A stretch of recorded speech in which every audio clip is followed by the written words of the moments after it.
What is up, RetroManiacs? Welcome to the Retro Card Chat Podcast. My name is Mike, and I am from Mike's Retro Trading Cards. And come on, it's Czechoslovakia. We zip in, we pick them up, we zip right out again. We're not going to Moscow. It's Czechoslovakia. It's like going into Wisconsin. I got my ass kicked once in Wisconsin, all right? We're not going. Close. But I'm joined by the Winger and Ziski of this podcast. Good day, EP Eric Fahalik. How you doing, boys? He's definitely Ziski. There's no doubt. Definitely. There's no doubt. Or was it I got the shit kicked out of me in Wisconsin once? There it is. There it is. I need to do a deeply disappointed, but we got to go with it. What can we do? Yeah, we don't do retakes here. We don't. And Mike said, just do your part. He gave me no heads up on what we were doing. But we were talking about stripes recently. Terrible Uncle EP down there has never shown his nephew stripes, which is like a national tragedy. Take my card away, man. I should not be. I think you can be thrown in jail for that. Yes. It's brutal. It's absolutely brutal. I do need to do a rewatch. Such a great movie. I'm here for the second part too. Like a lot of people think the movie ends right after basic training. No, man, they don't like the second part. Yeah, there's like this whole thing out there. Like they're like, no, the movie ends at that part. The second part sucks. I'm here for where the fuck's my truck? I'm here for it. I'm here for a lot of John Larroquette being terrible. I mean, I love it. So what's new and exciting, boys? I talked a lot last week, so I'm not going to talk much at all this week. I'm going to let EP talk a lot, but I am going to open up my cranberry and lime. This is a scratch cocktail, and as you can see here, I put some blue tape over the name of the company because while I did tag them on Twitter and they liked the tweet about sponsoring us, they have not reached out. So I'm not giving them any free publicity. You know who you are, brewery based in Hershey, Pennsylvania.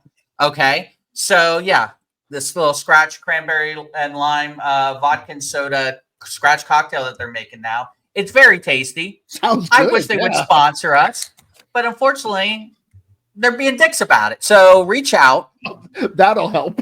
Yeah. I'm just going to say every week now, they're kind of being dicks about it, but reach out. We will blur this part out. You're going to have to talk to Dustin about how to have better relations. Yeah, that's true. People you're trying to get sponsored, because I don't think that tactic is going to work. That might not work, but that does remind me. Use my code, the sports card dad, to get 10% off all your slab mag needs. Okay, do it.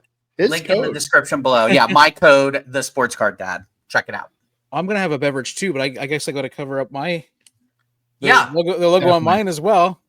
No more free plugs. From the same place. Yeah. Screw that noise.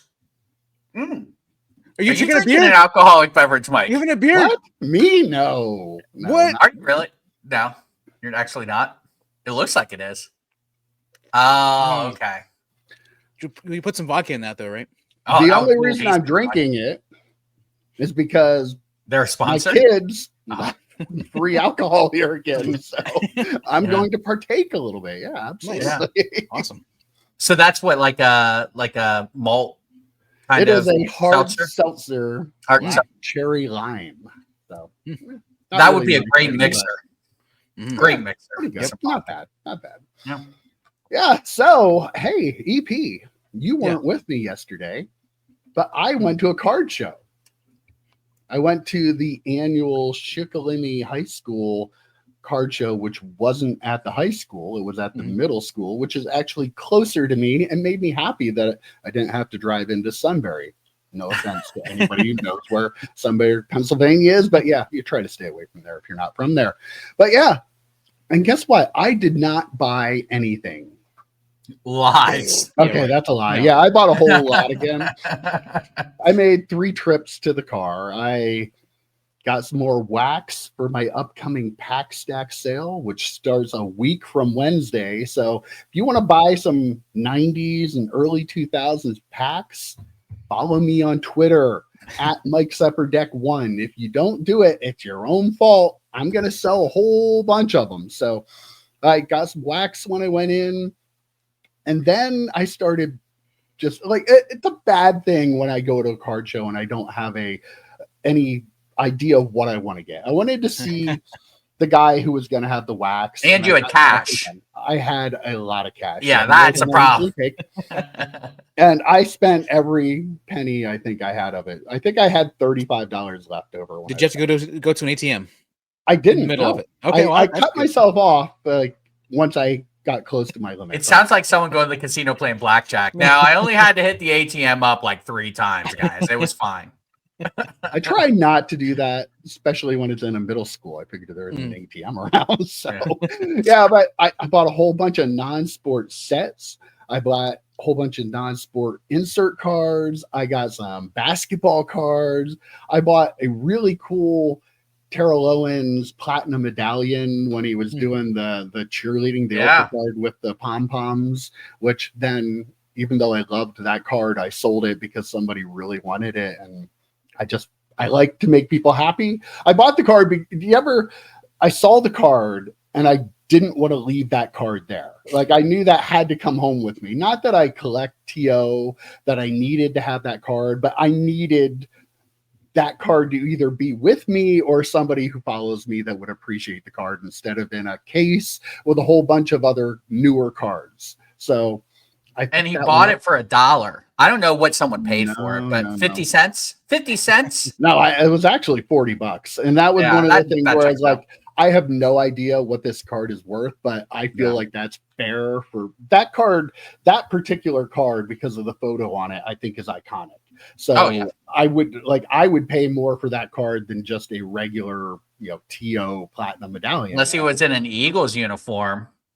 Yeah, remember when he played in the Super Bowl after he broke his leg? That was huge back then.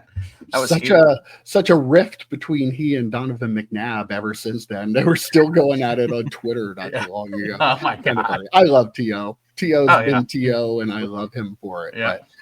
But bought a lot of non-sport stuff. Really happy about that. I'm going to do a non-sport stack sale at some point in the future. But yeah, I left with a whole bunch of stuff. But I teased you guys with this story. I was not the person buying the most there because there was a buyer there for somebody who sells cards somewhere.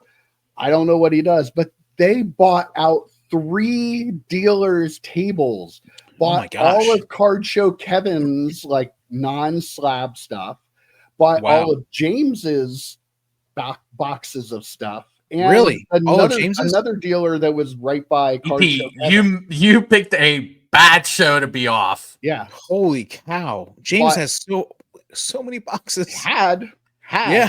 He actually, I heard him talking to Bill because he needed less tables for the next mall show because he sold all his cards. Yeah. When I was looking at it, he brought a couple other boxes in that he had of basketball cards. And I was looking through those and he kept saying to people, yeah, somebody came up and bought all my cards. So there were a lot of happy dealers there. Imagine that. They want to buy my table out. But that's I don't cool. know. That's awesome. He might have it.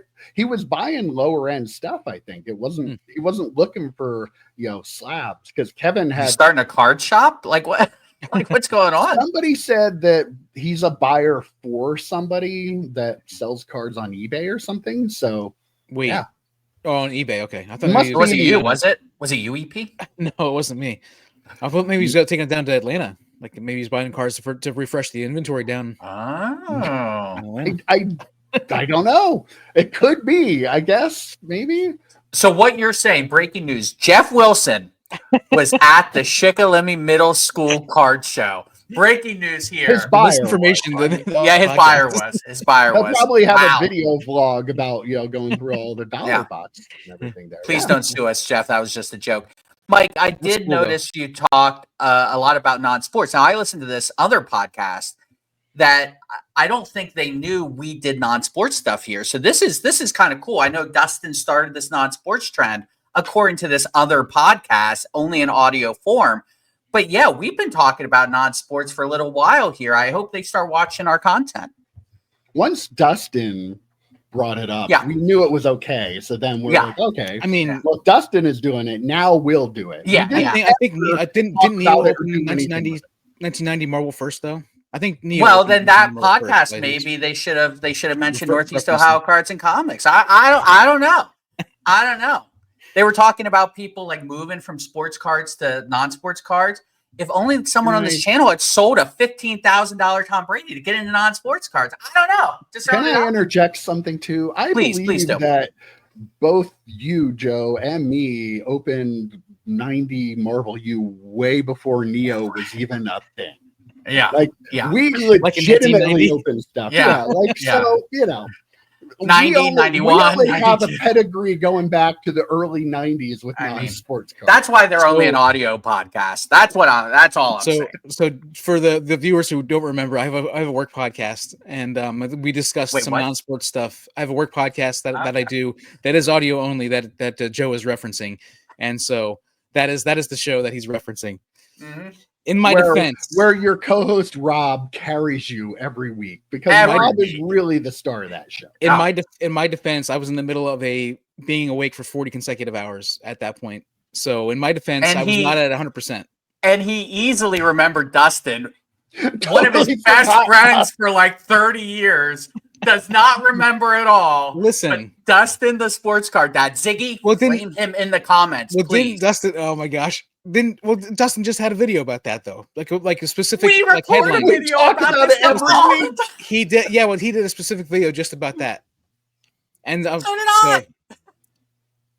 Did you miss all of Joe's Fleer Ultra Wolverine rips he did on the channel? No, I saw all of them.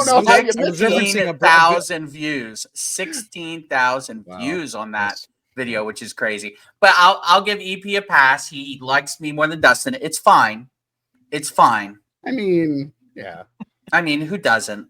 He's in better shape than you. I mentioned, that's what it is. I mentioned both of you guys on the show, like every week, or every 2 weeks when we do. But the week that it matters, you don't. I did reference you this week. I forget what happened when I was talking to you. When I think it was something to the effect of Joe should really start looking in non-sports. That is not it. No, I think it was the That's what I heard. Complimentary. I'm sure it was the complimentary. Get out of here.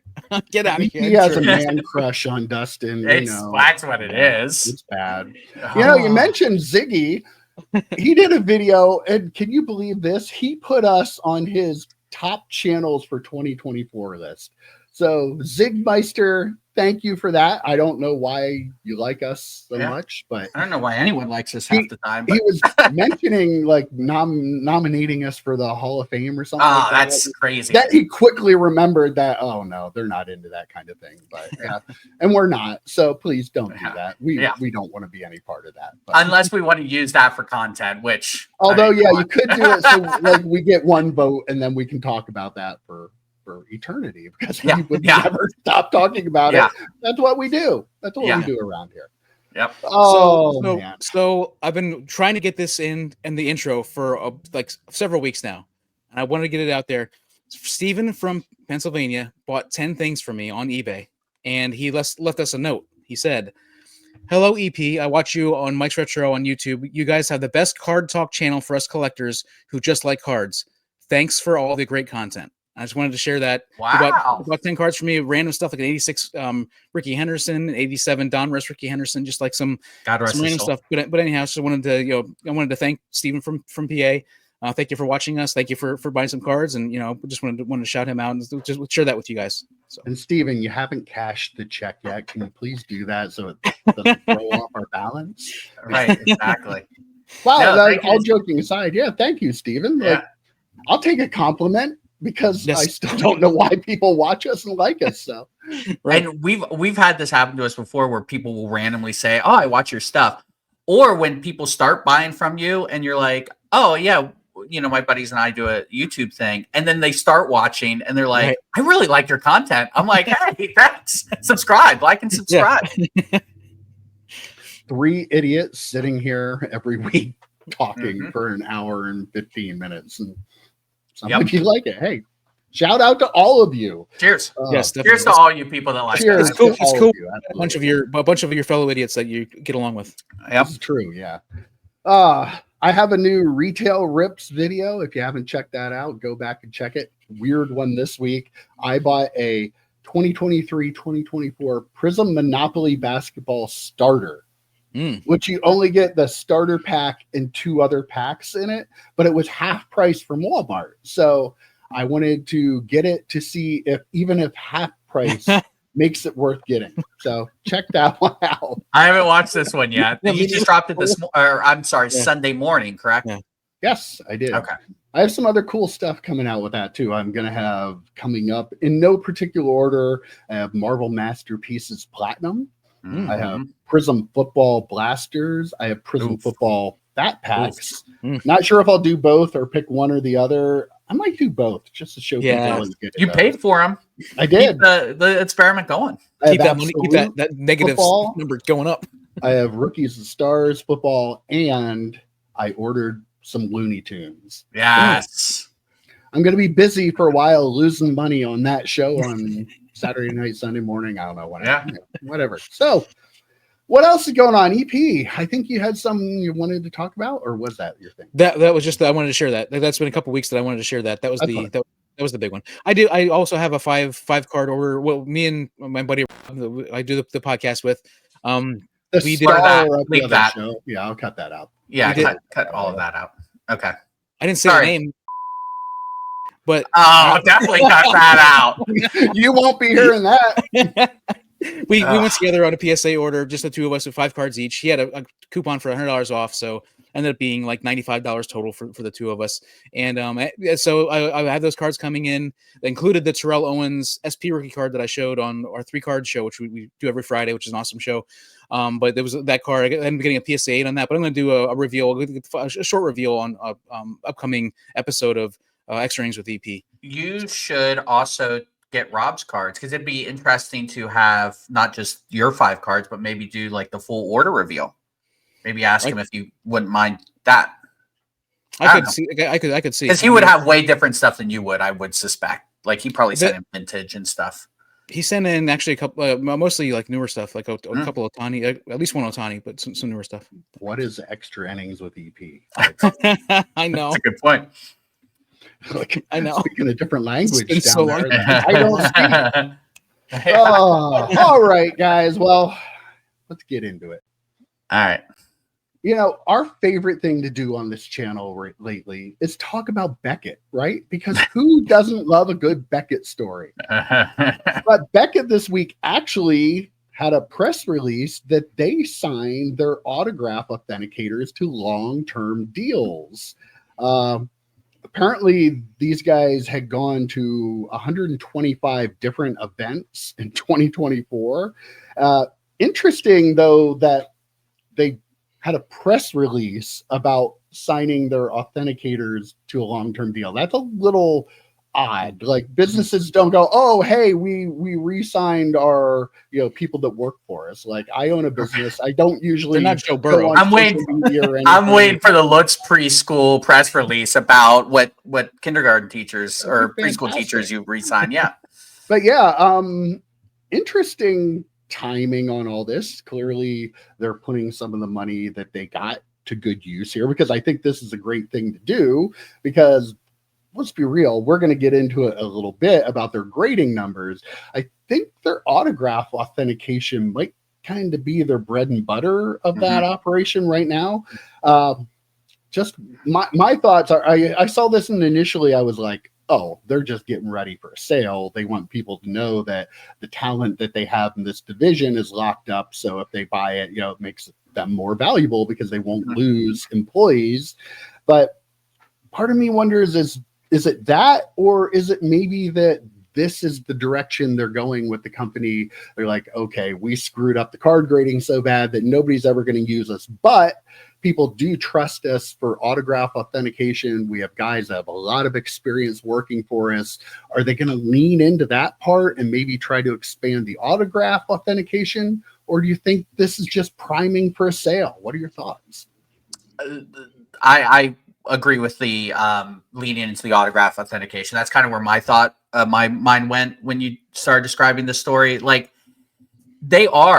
you could argue it's between them and JSA, even ahead of PSA in terms of how people regard their autograph authentication. I see some PSA stuff out there, but it seems like JSA, which is now owned by Blackstone /CGC, right? And then Beckett seems to be has always been, and they're probably it's probably the one thing in their organization right now that started out really, really reputable in the 90s and is still reputable now, right? Like their card grading started off as for those kids, we talk about it all the time. For you kids who don't remember, they were the show in town when it came to card grading up until probably 2015 or so, right? So, but when they first came out, they were it. If you got a Beckett 9, you knew it was a 9. You knew it was an accurately graded card. So they might be leading into this. Do we think they just shutter down the card grading side of it? Or is it just like ancillary, like we're still making a profit, so we'll keep it kind of thing? If they are, I honestly don't know their books. But again, I've said this numerous times. When you look at their numbers, if you told them 10 years ago, this is how many cards you'd be grading in a month, they'd probably be super happy. So I don't know what that financial side of it would shake out to be. But maybe I could see them saying, we're done with the card grading. We're going to shutter it down. We're going to authenticate. We can encapsulate cards and authenticate the autographs. We're going to authenticate comic books, jerseys, all those things. And these people are the ones you should trust in this industry in terms of authentication. Yeah, I think it go either way. To Mike's point, I think it can go either way. But to one of Joe's points, I don't think they're going to get rid of the card grading. I still think that Black Label is still. I mean, we talked about that a couple weeks ago. Black Label is still a thing. I think people still want to do it, and it is an income stream. I'm guessing they're making money off it. I don't think they're probably losing money off of it.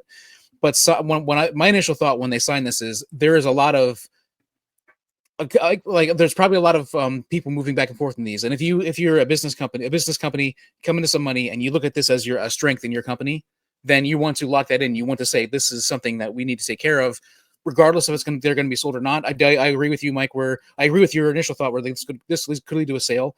You think about somebody like Fanatics, if they're trying to buy a company that can grade cards or whatever, and they can also have this really well-renowned autograph authentication as well. That also helps them in their stuff too. I don't know if they would be able to share that those people as far as like for their autographs for their things as well. But I mean that I think it's a good comment. Is it bad that we're thinking to ourselves, a manufacturer that produces cards that has autographs on the cards may also need to get those autographs authenticated? Right. But that's where is that kind of where we're at, where you're not sure 100% if Fanatics knows if that's the athlete's autograph going into that card? Maybe.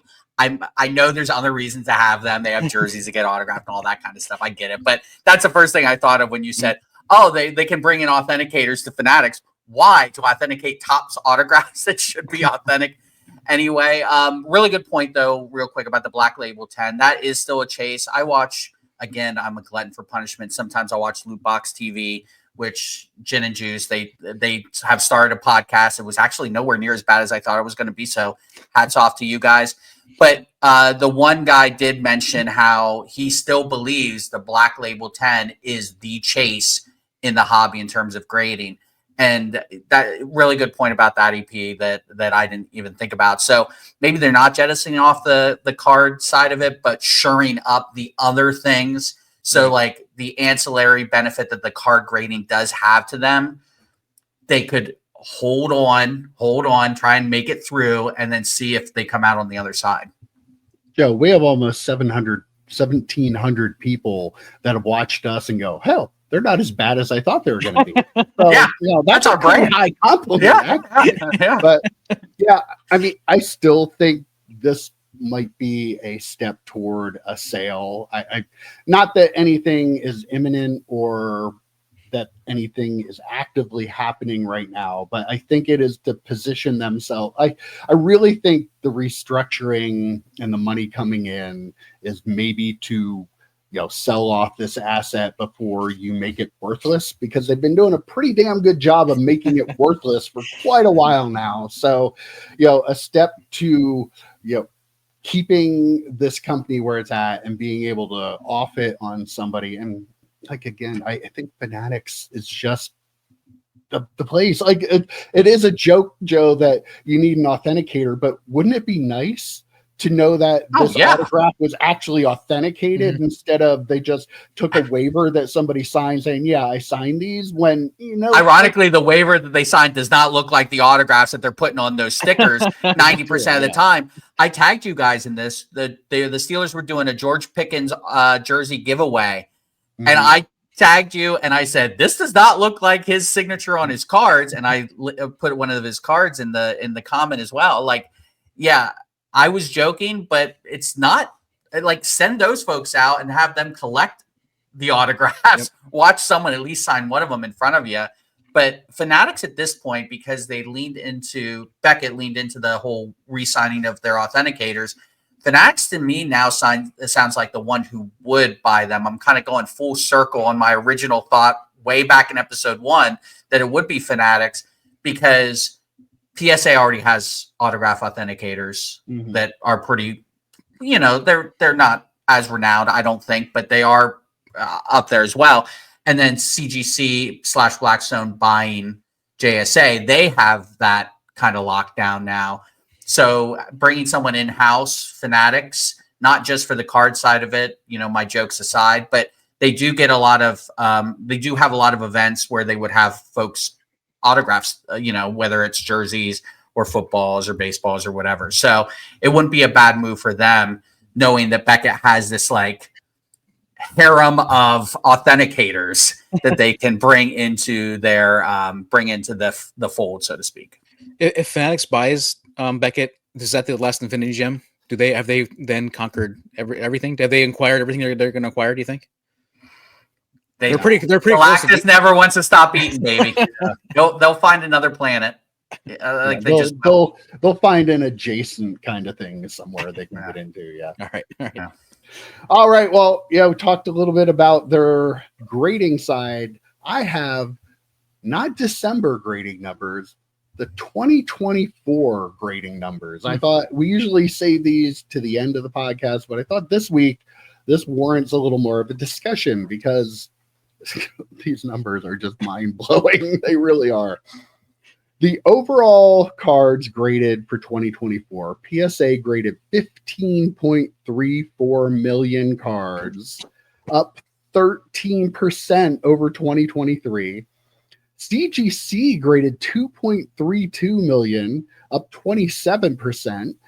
SGC graded 1.87 million, up 46%. And Beckett graded 657,000, down 15%. So when you're down in a market where everybody else is up, that says all you need to know about their grading. Break it down to sports cards, were 9.1 million for PSA, only 278,000 for CGC. SGC did 1.72 million. Like, that is astounding, which is up 49%. CGC's was actually down 11%. Beckett did 327,000, which was down 15%. They were just pretty consistently down regardless of what it was. Trading card and non-sports, PSA did 6.23 million, which was flat from 2023.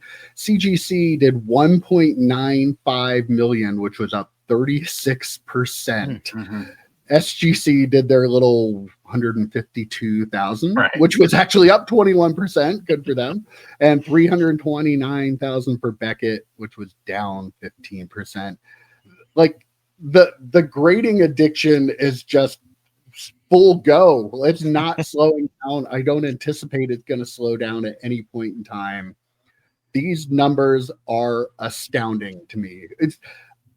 Take PSA numbers are just mind-blowing. Like, I can't even, 1990s me can't even imagine these numbers. Like, they're some kind of imaginary thing that's never going to happen.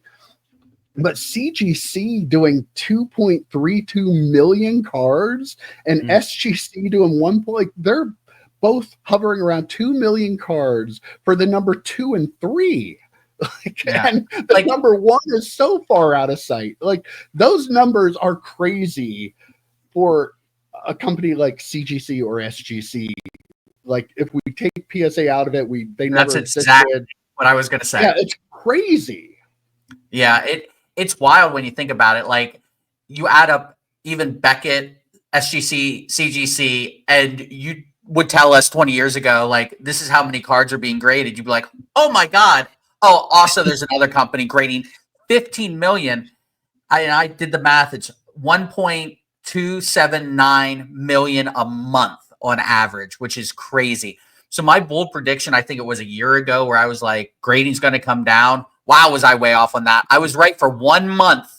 1 month somehow grading went down. I don't know what was going on that month, but I need more of that month. And make the joke every time, going to keep doing it. That's a lot of plastic, kids. That is a lot of oil being used to produce that plastic, because I'm curious, and we'll never get this number. I'm curious how many resubs of those almost 20 million cards, or roughly 20 million cards, how many of those were resubs? Because I see it everywhere. What would your guess be? Like, pick a percentage. Do you think it's 5-10%? I was 10% was the number I was kind of leaning on. Do you think it's higher, EP? I wouldn't be surprised if it was 20%. There are a lot of, I bet you there are a lot of people who grade with another company to see what the grade is before they send it to the PSA. Then they crack it out and send it to the PSA. But then there's also a lot of people who get their cards back from PSA and say, I'm not happy with this 9. This is definitely a 10, and send it in. Yeah. So I won't be surprised at all if it's like 20%. Like that. You see people that grade that we watch, guys. Lico 3, he does it. He cracks and resubmits. Little Victories EP, he cracks and resubmits. I mean, it's not just them. Roth Cards, who I watch, again, a guilty pleasure. He cracks and resubmits. Like at the show, you'll see him do this. So like, I mean, it's a lot of people who are resubmitting cards, especially the high end stuff, if you're not getting what you think you should, quote unquote, should get on that card. So that's a lot of plastic.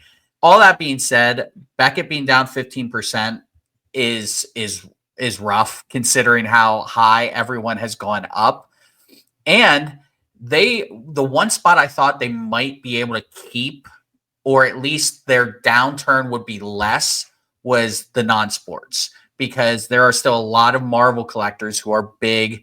Marvel Madness, friend of the channel, and his buddy do a reveal every month, a BGS reveal, and it's hundreds of cards. They're the ones keeping these people afloat, I think. But it's a lot of Marvel card collectors still like BGS, but then some of them have gone over to the CGC because, or CSG, I'm sorry, or CGC, whatever it is now, CGC, because they're used to the comic book grading side of it and this and that. So yeah, I think CGC is just going to absolutely take over the non-sports space, other than PSA. But like, you can see clear number 2, like is not, almost a third of what PSA is, and which is super impressive. Close in any other category to PSA. Yeah. So that, like, and I think that's why PSA is coming after comics, by the way. Just as an aside, I said this when PSA got into comics, they're like, you're going to mess in our backyard, we're going to come after some of your backyard too. But PSA being flat in the trading card game and non-sports, and CGC being up 36%. That's not a nothing statistic there. And I guarantee you PSA doesn't look at that and think, oh, no big deal. But there's going to be a Pokemon special, a Marvel special, a non-sports and they special. were running specials on trading card games most of the year. Now you know why. They knew that their growth wasn't there for 2024, which is amazing considering how many cards they grade.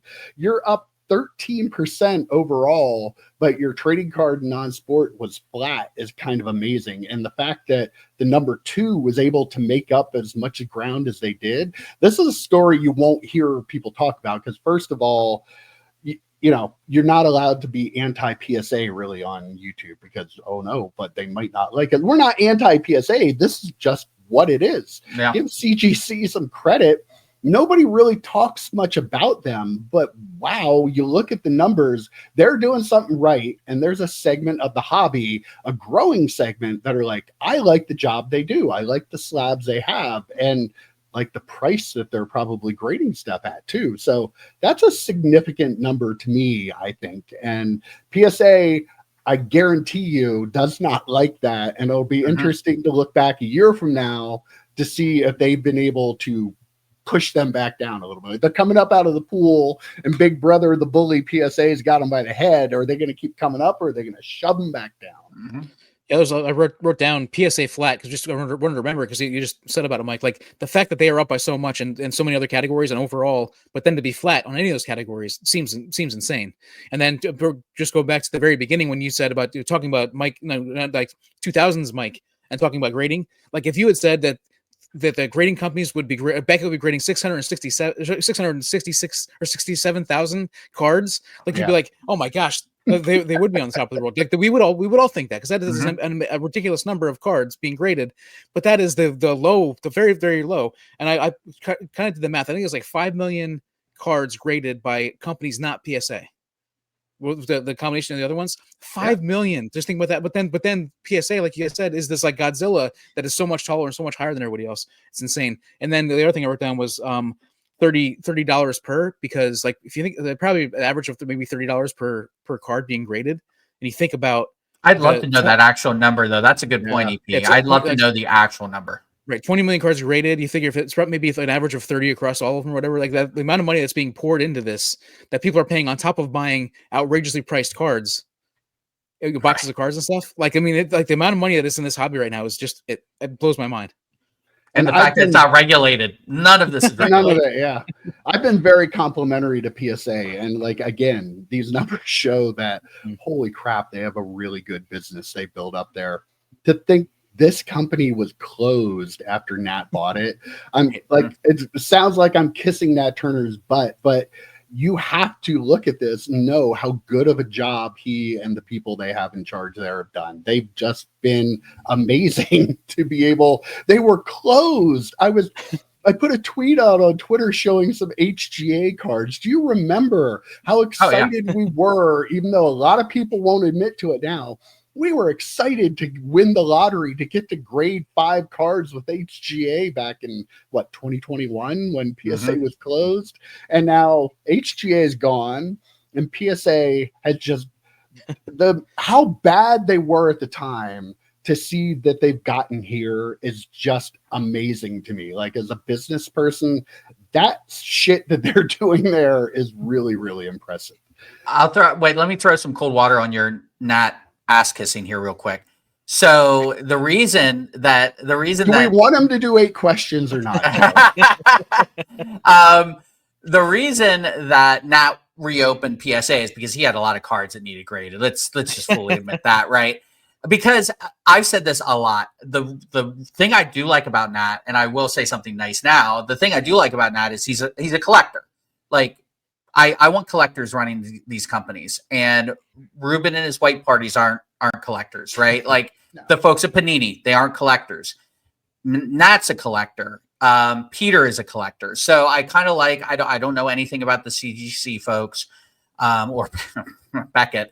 But the 2 major companies, or 2 of the 3 major grading companies, big time collectors. I do agree with the business model, but that business model with all those cards coming in, the inconsistency of grades is still very high. Probably higher with PSA and probably higher now than it was 2, 3, 4 years ago, just because you're going to have that many graders. They're not going to be consistent across the board. And you see some of the folks that grade cards that we respect, the Alico 3s, and they're like, yeah, I got a new grade. What am I going to do? Like I spun the wheel. And that's the term he uses when he gets a PSA 5 on an ultra modern card with no discernible scratches or dents or anything. He's like, I spun the wheel and it came back bad. Well, with that volume, you have to suspect that you have to expect that there's going to be more variance there. But I don't know. For some reason, I feel like that it doesn't give them a pass. But you have to expect that, right? That many cards, you're going to expect those numbers to be. Yeah, there's going to be a lot more inconsistency. Well, that leads me into my next point here. I have the gem rates from all the companies for 2024. Boy, this is crazy. PSA's gem rate total for all trading card games, non-sports and sports, was 45% of the cards that were sent to PSA were graded 10s. CGC was 41%. Beckett was 52%. And SGC was only 28% because they have 9.5. Again, these numbers, I'll break it down to the sports was 40% for PSA and 53% on trading card games. CGC is at 35% on sports and 42% on trading card games. SGC is 28% and 33%, and Beckett is 38% and 66% on trading card games. But why? First, there are a couple different things I need to talk about here. First of all, you're talking 40% of everything, including older stuff, is coming back Gem Mint 10. You have to know that like stuff from the current year is higher than that, probably closer to 50%. I think it's higher. Why in the hell? I believe we had this same discussion last year, but again, why in the hell is a PSA 10 carry the increase in value that it has if half of the cards are 10s? So, okay, you have 1 million cards of somebody, 500,000 of them are perfect Gem Mint cards that have been graded. That doesn't make it worth 4 times what it would normally be worth, or more in some cases. The value of the card compared to the number of them that are gemming, that is just way out of whack. And part 2, with the 9.5, if you have an SGC 10 that is coming in at 28%, like they're almost half of what PSA is for a 10. That SGC card is better than almost half of the 10s that you're getting from PSA. Why are SGC 10s not worth as much as a PSA 10 or closer or more? If just looking at the numbers, they should be more. We all know that the market is based on just popularity, but it's stupid. An SGC 10 is most likely going to be a better card than the PSA 10 that you're buying for a higher price, because they're cutting out almost half of them because they have the 9.5 grade. And that's why a Beckett 10 Black Label still holds so much more value than a PSA 10. And to your point, SGC does have that 9.5, but they call it Mint Plus, I believe. And then Beckett also has the 9.5, but they call it Gem Mint. So that's why those numbers, if anyone wasn't sure, that's why those numbers are clumped together. Really good point about the breakdown. At what time do we think anything graded a 10 should not have, like, what year did people just start opening up a pack, putting the card in the sleeve, putting it in a card saver and sending it off? What year was that? Because whatever year that was, 2020, that's when, I believe. 2020, whatever year that was, that's when cards in a 10 should not be worth anywhere near what they're worth, right? Like, they should still have value, as cards should, and certain cards should. But there is no reason that a card pulled in 2020 out of a pack, into a sleeve, into a card saver, into the mail, to PSA, into a slab, should have that much value.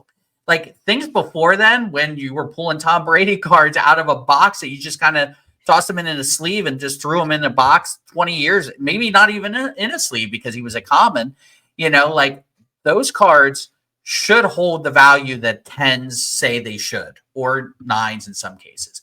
But for 50%, if it was ultra modern, would you be shocked it was 75%? I'd be willing to bet it was. Yep, that's like from a certain at least year, 2/3. Yeah. Like I would not be shocked if it was 2/3 to 3/4 be 10s. Which, by the way, anyone complaining about the quality control of Fanatics or PSA, chill out. If probably 3/4 of your cards are coming back gem, chill out. You've got so many 10s in the past. You are right? That's so what the problem is. spoiled. Right, absolutely. So yeah, it's really good point about that breakdown, Mike, of half, what is it, 28% gem rate for SGC. Yeah. I'm curious what their 9.5 plus their 10 would equal out to if they just change the nomenclature of the 9.5 and call that gem mint as well, like Beckett does. It'd probably be quite a bit higher number. Right. Yeah. This is an example. Before we started, we were talking about statistics, and Mike's a stats major, and this is a point where the averages tell a really good story about these numbers, like that because that number, like looking at the 10s for the SGC, like that's a huge deal. I wrote down rarity. Like there's something to be said here about how actual rare cards, like out of 5s and out of 1s, should be worth way more than a PSA 10 of a common base card. If there are like probably a million cards printed of a base card, and they're giving out, I would say at least 60% tens on that card. There are potentially so many of those out there. Like there's like this sort of thinking. If people actually looked at these numbers the way we look at them, it should make actual rare cards worth so much more than a PSA 10 of a base card. What if all 5 of the 5s are PSA 10s? That's true. Well, I mean, like that's the caveat there is though, right. Like if they're all 10s, what's the big deal? Well, it shouldn't be worth any more because they're all 10s. So just think about all the like people are super happy to get a PSA 6 of a 1960, Mickey Mantle or card or whatever, or a 1970 Reggie Jackson card. It's like, oh man, I think this got a 6. And then, but I mean, like to think about all those people happy about those, driving these numbers down for the ultra, like, and there's probably so much ultra modern being sent in, right? Like the number, number has to be skewed so much by those vintage cards. And that makes the 15 million or whatever PSA graded like kind of a joke. Like, what are you doing grading perfect cards out of a pack? like in 2020, 2021, 2020, the year of our Lord, 2025. What are you doing pulling cards out of a pack and just sending it off to be graded? And all of a sudden it gets a 10, as probably, again, 70% of them will. And you're going to sell that card because it's first to the market, right? You're going to sell that card. You're going to make 10x what a raw card. But again, it should almost be more valuable in a 1, right? The scarcity of a scarcity of a legit pack pulled 1 pop 1 is way more. Look up PSA 1s of stuff. Some of that stuff randomly Griffies, I think, sells for ridiculous, like not like huge amounts of money, but more than they should. Like I almost feel like I should get like a CJ Stroud Prism base rookie and mangle it and send it to PSA just to get a 1 to see if I can make a profit over what I graded it. I would love to buy a 1989 Upper Deck Griffey 1. Like that'd be amazing. That's the thing. Yeah, people do that because that has a lot of value. Actually, I forget where I had seen that, but there was someone who had that. So if you have one that isn't going to be a 10, mark it up so it'll be a 1. That's the lesson. Put a pinhole through it. I think a pinhole gets investment advice. Buy up Ken Griffey Jr. rookies and mangle them. Mangle all of them. Yeah. Say to get a 1. Yeah. Perfect. Handled. Don't flood the market though. Don't flood the market. You gotta drop them. One sell one, then wait 6 months. Sell another one. Yeah. All right. Well, I have a little game to play based on some of these numbers a little later for you too. Let's see. I have a lot of stuff here, and we're not going to get to it all today, but I want to talk about Topps Disney Genesis. This looked like a really cool set. It was $100 from Topps for 5 cards. They are Disney, Marvel, Star Wars, Pixar, like all that stuff in one set. But you only get 5 cards. They're all numbered to 100 or less, and they went on sale on New Year's Day. Apparently, this created a huge problem for Topps website, and it was down, and people were trying to buy it, and it was a fiasco. Yes. That happened to me when the Bob Ross set came out, and I was lucky that my order finally went through, but people had like trying to check out. If they got it into their cart to begin with, trying to check out, and like hours later weren't able to do so because Topps website was just crashed from this. But these are now the cheapest pre-order. Buy it now on eBay. For this box that cost $100 direct, you only get 5 cards. That's $20 a card, right? Mm-hmm. Well, if you pre-order the cheapest one on eBay, you're going to be paying over $100 a card. $549 is the cheapest pre-sale. I'm sorry, this product is cool at $100. Obviously very popular. It crashed the website. But why are you doing this set? Your first set you're doing in the new year, getting your website crashed, releasing it on New Year's Day, so they probably had less people around to try to fix the problems they had.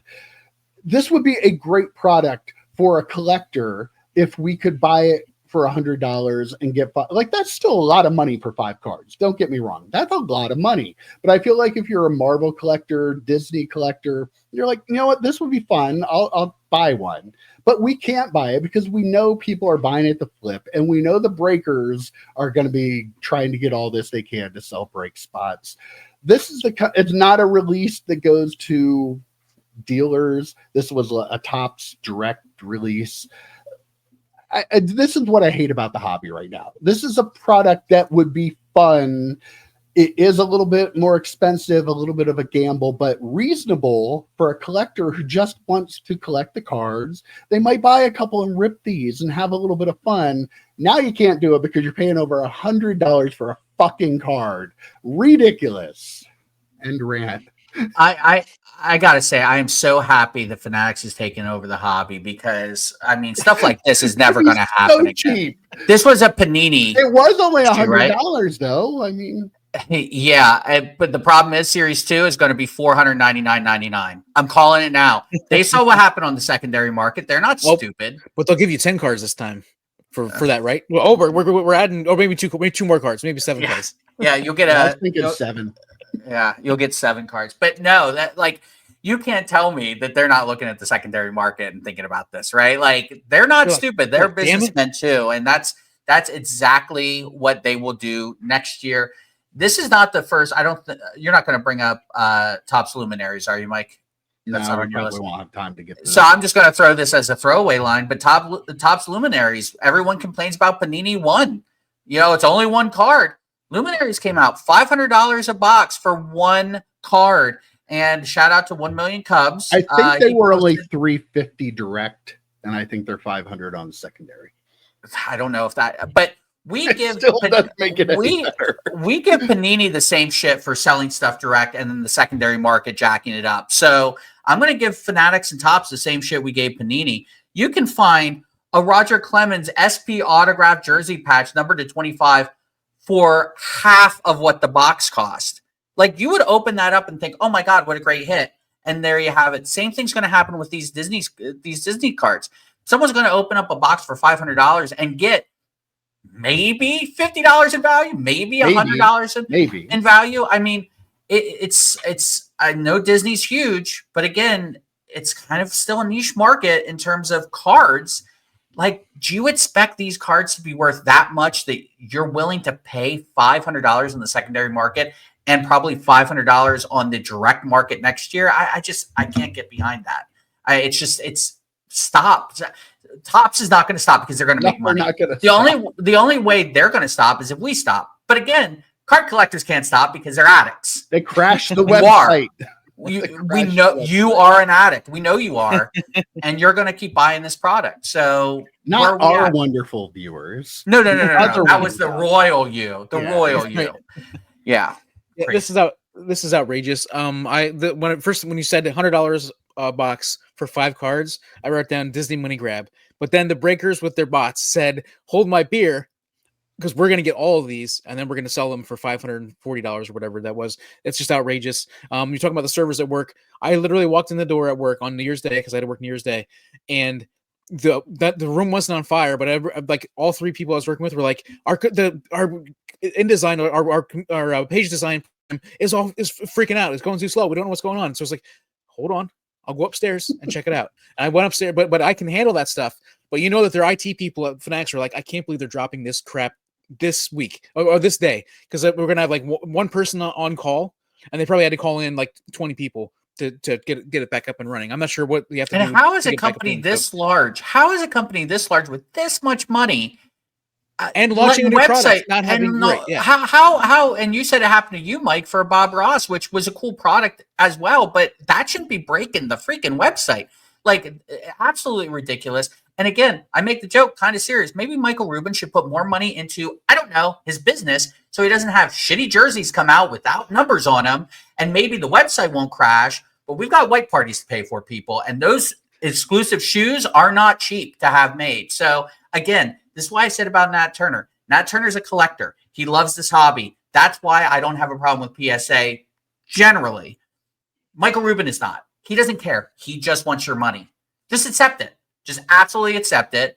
Bend over and take it because you're going to, because you're an addict. Yeah. You just absolutely are. They've been who they are in the jersey business for a while now. Like people who collect that kind of stuff, who buy that kind of stuff. This has been well known before they even bought into any of the card stuff. So shame on any of you or us that thought it would be any different. I never did. Never did. Yeah, he never thought it'd be different. Consistent over there. I was hopeful. I think you never did. I was hopeful but guarded, and he just bought into it all. So yeah. Hook, line, he's and on the sinker. payroll. We're not. That's how it works. I wish, man. Maybe you could help their IT issues if you were on the payroll. Call him up, Michael. Call him up. And like you could buy a box of the Disney UK that is really popular that sells for over $400 a box. That was supposed to be, I think, $199 or less than that when it came out. You could buy that for cheaper than this. I would rather have the Topps Chrome personally, but yeah, just crazy. Oh, okay. Well, should we talk about backyard breaks just quickly? We don't talk about them. We're not one of those channels that buy into conspiracy theories. You never hear anything like that from any of us. But, you know, I'm ready for the story. Hold on. A lot of people say that backyard breaks get juiced up, loaded cases. But the main argument, and I think it's legitimate, is they open a ton. So, yeah, they end up getting more because they open a ton. I believe that. I totally do believe that. I think that is part of it. But Bailey doesn't believe it. He doesn't like the hat. But the problem is when you rip one case of a product and you get Yoshinobu Yamamoto, I think I said that the right way, right? L.A. De La Cruz and Junior Caminero, Bowman Chrome, one of ones, all out of the same case, people are going to start talking. Now, again, I don't know that this means that Backyard Breaks got a juiced case, but Topps, like, how is this the collation is what I want to know. And how did this end up with them is what I want to know.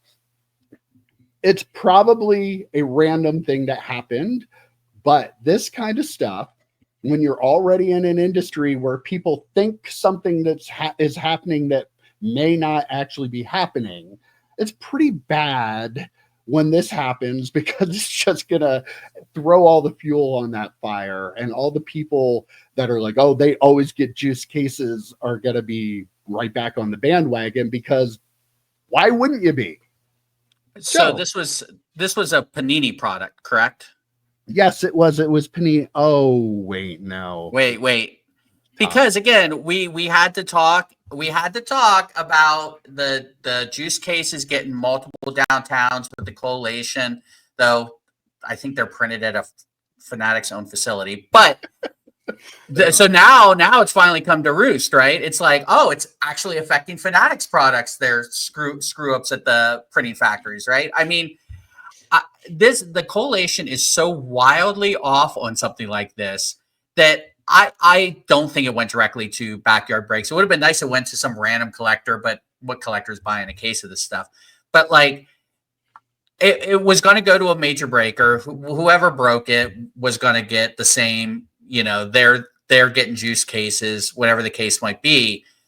That being said, it is absolutely ridiculous that they screwed up this collation so bad. How many, what would you call them, product hits were in this case? I mean, they're not project hits, but they're pretty high end, very good cards, hits, right? Probably case hits, I would think. Yeah, I don't think so. You can get a superfractor in a case. No, you're not guaranteed something like that in a case. To get three is unusual, and that means there are multiple other people that bought enough that they should have gotten one that aren't going to get one too. That's right. The other people never talk about is when all this stuff ends up in one case, some poor sucker out there that bought a bunch of this stuff. It's just like, oh man. I'm going to take off this hat. It's very heavy.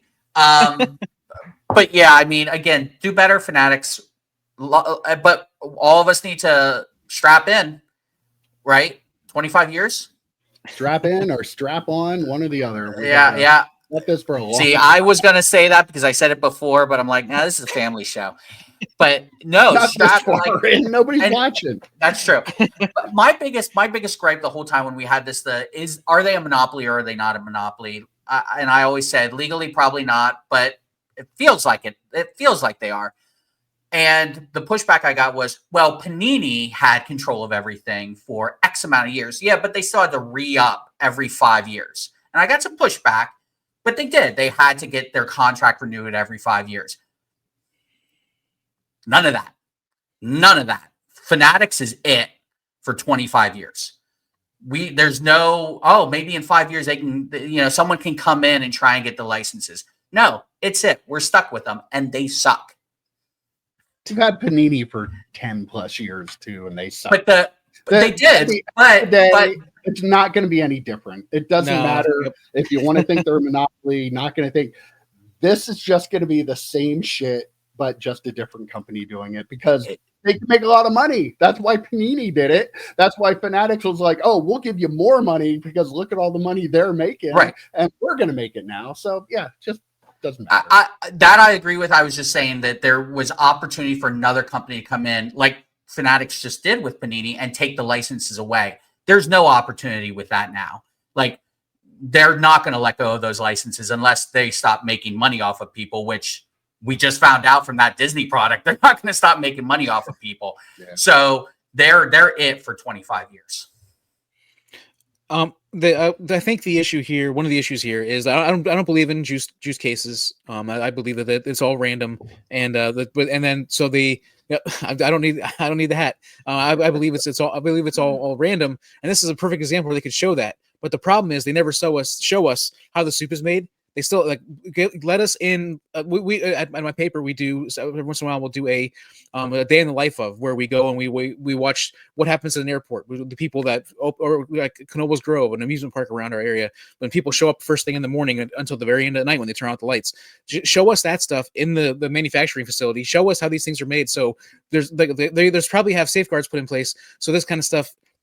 So this happens. So there are 3 cases that end up not getting a case hit and one that gets it. I mean, it's probably not something that they want to have happen.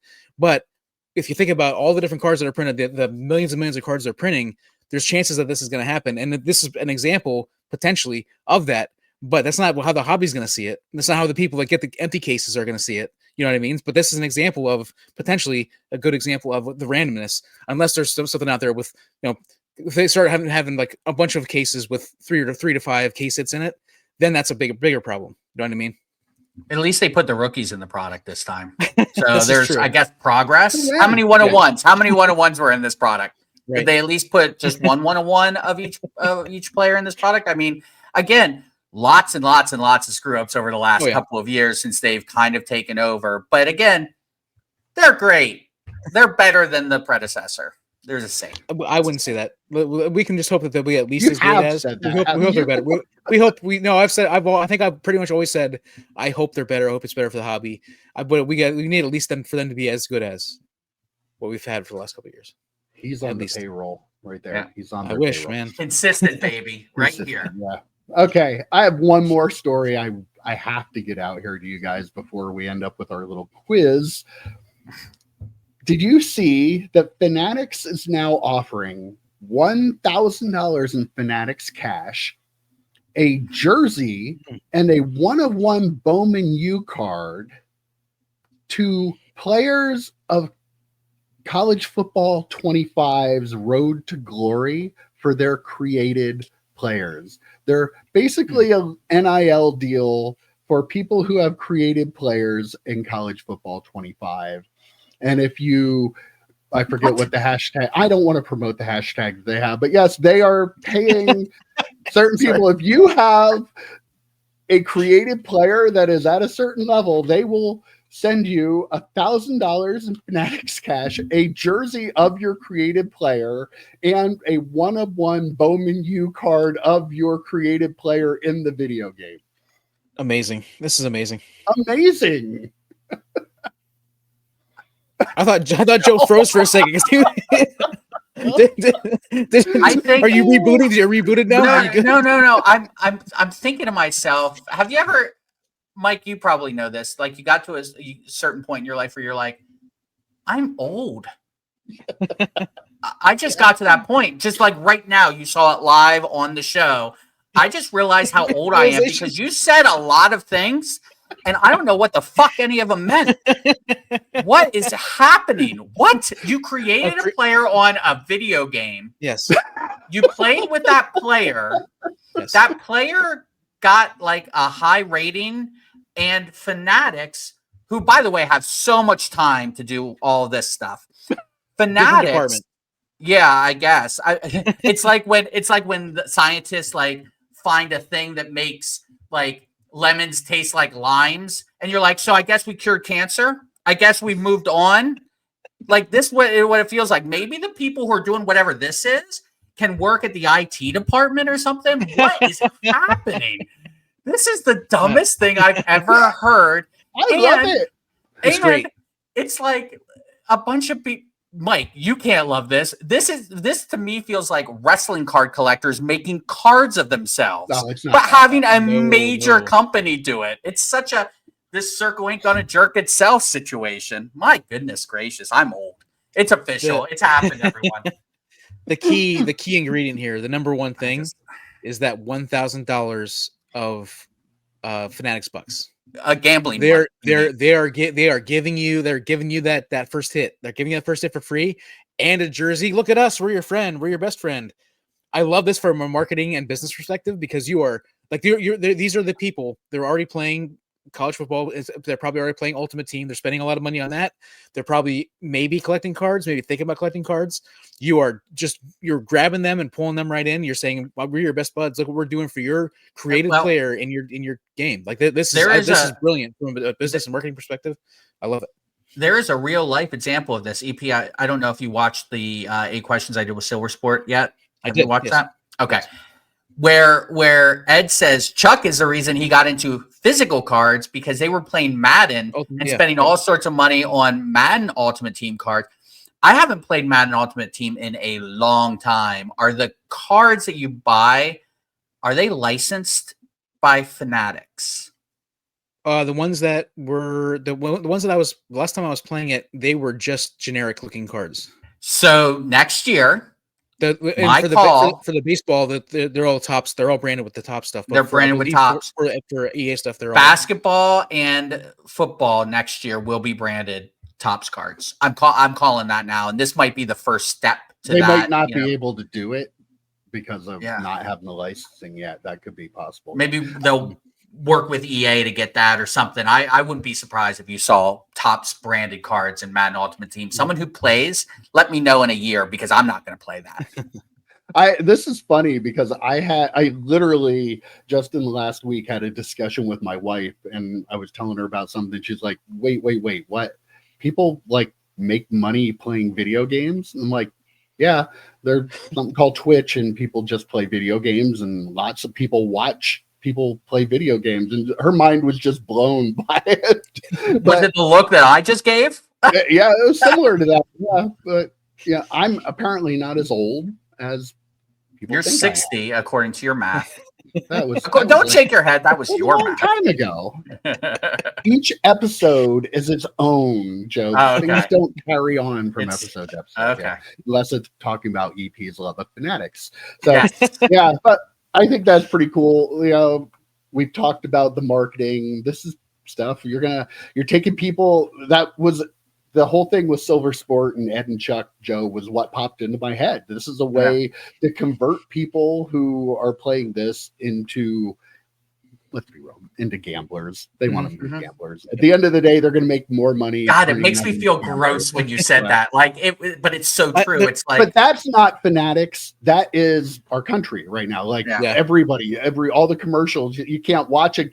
The sports that would never get anywhere near gambling, now that gambling's legalized so many places, all you see is about gambling, and they talk about gambling, and ESPN talks about gambling. Yeah, Calvin Ridley had to miss a year of football. Yeah, a year of football because he was gambling on his team to win.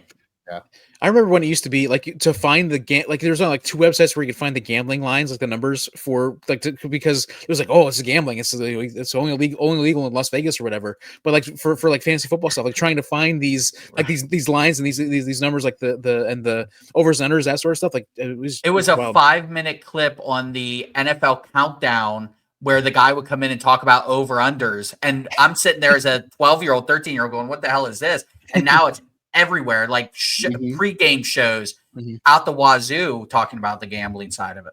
Crazy. And by the way, if you're considering watching the show Bookie on Max, it's not a must watch. Don't watch it. It's really not that good. It's not. It's harmless, but it's just not that good. Gonna wrap things up with a little quiz. Is Bailey done barking now? I don't know what's going on. Come on, Bailey. I have 3 dogs, and they're so well behaved. And she you have never one loose cannon over there. Yeah, she's just hot today. I don't know what's going on. All right, so we have the 2024 grading numbers. I want to know if you guys can guess the top 5 sets that had the most cards graded from it. So we're looking for the year, the set, and the sport. What do you think the top 5 graded sets were? The sets with the most cards sent in to be graded in 2024. Who gets to start? Joe, I think you get to start this time. 2023 NBA Prism. Yep, that is number 2 on the list. Ooh. With 188,000 cards graded from the set. Because it's like an 800 card set, I think. So, all right, let's get the off to a good start here. We got 1 out of 5. It's the famous Wemby Curtin rookie card, right? Oh yeah, beautiful card. Beautiful card. He's like, what Caitlin Clark set can I say? No, I'm just. I was waiting for WNBA so that. 2023 Chops Chrome Baseball? No, that is not on the list. Okay. I'm going to go right back to basketball. 2023 Select Basketball. That is number 3 with 119,000 total cards graded. Got number 2 and 3. You need 1, 4, and 5. Is this just sports cards? Yes. Okay. This is top. I'm gonna. Do you want me to jump in? Oh. No, 2023 Prism Football. That is number 1. That was going to be my next guess. I can't read my writing because I had to make it so small. I believe it was 269,000 individual cards graded from that set. You got 1, 2, and 3. Now the tough part. How about 2023 Select Football? Nope, because that came out. Did it come out later in the year? I think so. That's true. There is a 2023 football product on here at number 4. Which one is it? We had Select. Select's not on there. We had Prism. What's that third one? Optic. There you go. Okay. Yes, that was number 4 with 116,000. And then there was a drop off to number 5, but this one is quite interesting, and you're probably not going to get it unless I give you a hint. Can you tell us a sport? No, I can't. Wait, was there like a multi-sport set that came? Wait, no, that wouldn't make sense. I was going to say like Allen and Ginter, Bowman University Chrome. Nope. No. I'm going to give you a hint. Okay. This is something that we talk about quite frequently on this podcast. WNBA Prism? That's not even a thing. What are we talking about? It hasn't even come out yet. What do we? It is Bob Ross cards? It is a release that has all kinds of different cards now. In it. Tops now. Number 5 with 62,000 Tops Now cards. Nice. That were graded. Is that a set? Can we call that a set? It feels kind of. They're numbered. They're individually numbered cards. Like Tops Now 1. I don't know who it was. All the way to the Shohei, and they're numbered. And cards. The whole reason I did that list was because I saw Tops Now. Yeah. I mean, we are obligated to talk about Tops Now at least one time a week, and that was the only place I could fit it in this week. We need to come up with some sort of Tops Now graphic every time we start talking about Tops Now. Just have that pop up on the screen or like set across the screen, like a little thing or something. Or like an anger meter. Tops Now update of the week. Tops Now update. Well, I have a lot of leftover stuff. Should we wrap this up and then do a second podcast? Yeah, maybe a week from now. Okay, we'll do the second part of this next week. Yeah. We already give you enough free stuff right now. Come on, we can't give you any more. We're tapping out. All right, guys, that was a good chat this week, and I will see you next week. Take care, guys. See you, boys. Adios.